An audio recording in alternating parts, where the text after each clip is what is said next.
จอหมาหน้าโง่หมาหน้าโง่นี่ทำไมเรามานั่งอยู่ตรงนี้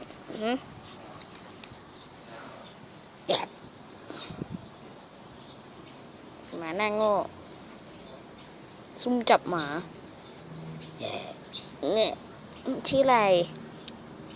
เฮ้ยไม่ตอบเว้ยเฮ้ยว้ายแม่งกัดนิ้วตัวนู้นเฮ้ยชื่ออะไรอ่ะเราหมาพวกนี้น่ารักซุ่มจับหมา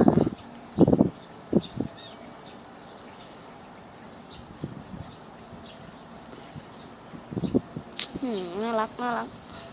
ไม่มีอะไรมากครับ